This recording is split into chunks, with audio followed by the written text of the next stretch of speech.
안녕하세요. 저 PBR 투자 전략 강의를 시작하도록 하겠습니다. 저는 저 PBR 투자 전략 강의를 맡은 황재호라고 합니다. 저는 97년도 외환위기 때 주식 투자를 시작해가지고 25년째 투자를 하고 있는데 주로 이제 가치 투자 전략이라고 하는 것을 토대로 투자를 했고 투자 결과 이제 어느 정도 소기의 성과를 냈고 경험을 바탕으로 투자에 대한 강의를 하게 됐고요. 또 사실 제가 이제 공부를 이런 투자 전략에 관한 공부를 박사 공부까지 했습니다. 그래서 여러분들께 투자 전략에 대한 얘기들을 공유할 수 있는 이론과 실무를 경험했기 때문에 강의를 만들어서 여러분과 이런 지식을 좀 공유하고 싶어서 강의를 만들게 되었습니다.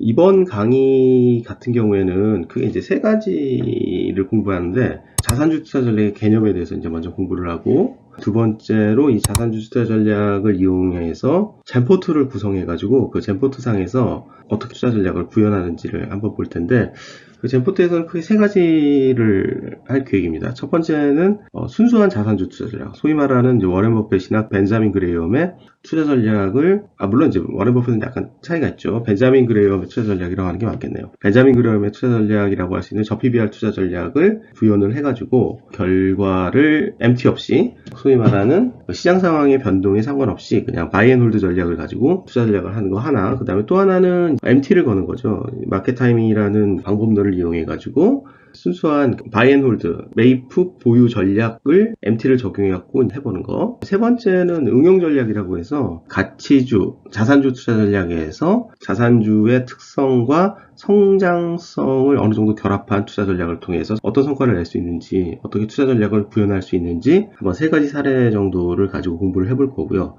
그 다음에 마지막으로는 자산주 투자에 있어서 유의사항에 대해서 공부를 해보겠습니다. 사실 투자라는 게 생각보다 쉽지 않은 게 어떤 투자 전략을 썼을 때 그것이 잘 맞는 구간이 있고 잘 맞지 않는 구간이 있습니다. 그래서 만약에 이제 그 투자를 했을 때 어떤 리스크가 있는지를 먼저 확인하고 자산주 투자를 했을 때 맞는 구간과 맞지 않는 구간은 어떤 구간인지를 좀 이해를 하시면 내가 이 투자 전략을 공부해서 지금 이 투자 전략을 쓰는 게 맞는지 아닌지 이런 것들을 생각해 볼 수 있다는 거죠. 또 특정 종목에 대해서 물론 이제 종목이 이제 기계적으로 종목을 선별하지만은 이 종목이 가진 리스크들이 어떤 것들이 있을 수 있는지를 좀 고민해 보면 그 안에서 좀 선별을 할 수가 있겠죠. 물론 이제 기계적으로 돌리는 것이 익숙하다 보면은 그런 선별 과정이 아닐 수도 있고 안 할 수도 있지만은 이제 그런 것들에 대한 어떤 팁들을 좀 공유함으로써 자산주 투자 전략에 대해서 여러분들이 좀 더 이해를 하시고 시장 상황에 맞는 투자 전략을 구현할 수 있으실 거라고 생각이 됩니다. 자산주 투자 전략을 얘기하기 전에 우리가 주식 투자에 대해서 먼저 생각을 해볼 필요가 있는데 주식 투자라는 거는 뭘까요, 여러분? 주식 투자라는 게 참 어렵죠. 어려운데 본질적으로 주식 투자는 두 가지 정도의 활동으로 구성이 됩니다. 주식 투자를 이제 용어적으로 정의를 해보면 주식 투자란 수익을 확보하기 위해 상승할 종목을 최적의 시점에 매매하는 활동이라고 할 수 있겠죠. 우리가 그 수익을 확보하기 위한 노력은 크게 두 가지로 구분해서 볼 수가 있는데 첫 번째는 상승할 종목을 찾는 것이죠. 그 다음에 두 번째는 최적의 매매 시점을 찾는 활동입니다. 상승할 종목을 선별하는 것과 최적의 매매 시점을 찾는 이 두 가지로 구분해 볼 수 있는데 상승할 종목을 선별하는 활동을 우리가 소위 말하는 기본적 분석의 영역, 무엇을 투자할지에 대한 연구라고 할 수 있겠죠. 투자 대상을 무엇으로 할 것인지. 그래서 얘를 갖다가 전략적인 용어로 선별한다면 주식 선별 전략. 그 다음에 분석 방법론은 기본적 분석이라고 할 수 있겠죠. 그 다음에 이제 최적의 매매 시점을 찾는 활동이 있습니다. 이거는 어떻게라는 거죠. 어떻게. 투자 방법이라든가 투자 시점이라든가 이런 것들을 결정하는 것이라고 할 수 있겠죠. 그래서 얘는 주식 매매 전략 혹은 기술적 분석이라고 할 수 있습니다. 소위 말하는 가치 투자자들은 이 상승할 종목 무엇을 이제 집중을 하는 경향이 있고 기술적 분석을 하시는 분들은 이 최적의 매매 시점을 찾는 거에 좀 집중을 하시죠.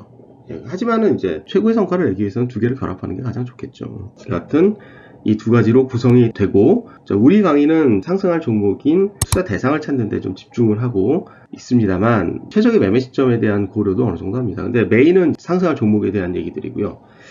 최적의 매매 시점에 대해서는 여기서 뭐 간략하게 말씀드리면은 투자 시점을 언제 잡느냐 이 문제인데 투자 시점을 잡는 것들은 어떤 기준점들이 있겠죠. 예를 들면은 뭐 가격을 조건으로 한다든가 시간 어느 시점에 이제 한다든가 아니면 어떤 상황 예를 들면 뭐 골든 크로스, 데드 크로스 아니면 이격도가 어느 정도 된 상황 이런 것들이 매매 시점을 결정하는 것들이죠. 여하튼 기술적 분석이라는 것도 무시를 할 수가 없습니다. 왜냐하면은 제가 오랫동안 투자를 거의 25년, 30년 한 사람으로서 가장 가치 투자를 하면서 어려웠던 점이 뭐냐면은 장기 소외가 되는 거예요. 추세가 하향인 경우에 주식을 가치 투자하는 종목들을 들고 있을 때 물론 시장도 같이 하락하는 경우도 있고 아니면은 대형주는 상승하는데 이제 중소형 가치주가 하락하는 경우도 있는데 상황을 보면은 장기 추세선이 흘러내릴 때 그 보유하고 있으면은 상당 기간 동안 흘러내리고 주가는 하향하고 하향폭도 상당히 의미 있는 수준까지 떨어집니다. 예를 들어서 PBR이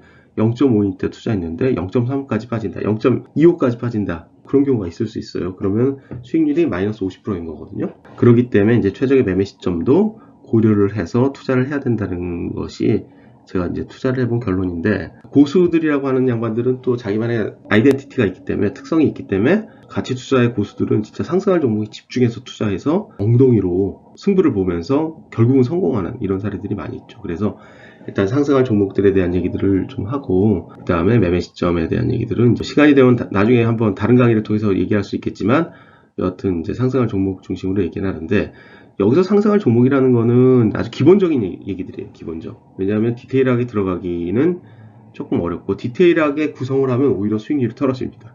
아이러니하게도.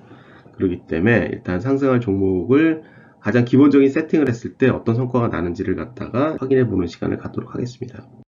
그래서 상승할 종목에 대한 것들을 중심으로 우리가 공부를 할 텐데, 특히 본 강의에서는 종목 선별 투자 대상, 상승할 종목이 무엇이냐에 대해서 크게 이론적으로 한 3가지 정도가 있습니다. 가치 투자를 하시는 분들이 상승할 종목에 대한 논리를 필 때 한 3가지 정도를 얘기해요. 첫 번째는 자산주라고 하죠. 저PBR주라고 하죠. 그래서 자산 가치를 이용한 투자 전략이 있고, 두 번째는 수익 가치, 저퍼주라고 하죠. 수익 가치에 대한 이제 투자 전략이 있습니다. 세 번째로는 성장 가치, PEG라는 지표를 쓰기도 하는데, 사실은 성장 가치는 좀 다르죠. 자산가치 투자 전략이라고 하는 거는 저PBR주라고도 하는데, 이거는 이제 우리가 투자대가 중에 워렌 버핏의 스승인 벤자민 그레이엄이 상당히 좋아하는 투자 전략입니다. 자산가치 투자 전략에 대해서 공부를 할 거고요. 그 다음에 이번 강의는 아니지만 다음 강의에는 이제 수익가치 투자라고 해서 퍼를 이용해서 투자를 하는 것들을 다른 강의를 통해서 준비를 해서 여러분들에게 이제 강의를 할 계획이고, 같이 공부를 할 계획이고, 퍼도 하나의 워렌 버핏의 전략 중에 하나죠. 존 네프라는 분이 퍼를 가지고 투자를 해서 성과를 많이 낸 걸로 유명하죠. 그 다음에 이제 성장가치 투자는 가치 투자냐라는 데에서 갑론을박은 있는데, 사실은 이제 성장가치 투자로 유명하신 분이 워렌 버핏의 스승이 필립 피셔죠. 그래서 워렌 버핏은 벤자민 그레이엄의 영향과 필립 피셔의 영향을 받아서 투자를 했다고 합니다. 필립 피셔가 성장가치 투자 전략으로 투자를 해서 어마어마한 성공을 거두죠. 필립 피셔의 투자 전략을 얘기할 때 PSR이라든가 아니면 PEG는 뭐 다른 투자자가 얘기한 거긴 한데, PSR이나 PEG를 갖고 투자 전략을 짜면 성장가치 투자 전략을 만들 수가 있긴 하지만, 그래도 성장가치 투자 전략은 계량화하기 상당히 어려운 부분이 있습니다. 그래서 우리가 계량화한 거는 자산가치 투자하고 수익가치 투자, 이 두 가지. 근데 수익가치 투자는 저퍼 투자를 하는데, 저퍼 투자에서 약간 파생돼서 배당가치 투자라는 게 있어요. 그래서 자산가치 투자, 수익가치 투자, 배당가치 투자, 이 3가지에 대해서 강의를 준비했어요. 이번 강의는 가치 투자, 자산가치 투자에 대한 것이고요. 중요한 거는 이 자산가치, 수익가치, 배당가치 이걸 얘기할 때 결국은 주식 투자는 주식시장이 오해로 일시적으로 저평가된 상황의 주식을, 기업을, 주가가 발생한 기업에 투자해서 수익을 추구하는 활동입니다. 이때 저평가된 주식을 판단하는 것이 자산가치, 수익가치, 성장가치 이런 것들이 있는데, 자산가치 중심으로 보겠다는 거고요. 주식시장이 오해를 했다는 게 중요한 겁니다. 주식시장이 오해를 할 만한 주식을 찾아가지고 그 오해가 풀릴 때까지 기다리는 것이 이 투자 전략의 핵심이라고 할 수 있겠죠. 왜 오해를 하는지, 어떤 경우에 기다려야 되는지, 어떤 주식을 갖고 기다려야 되는지를 한번 생각해 보도록 할게요.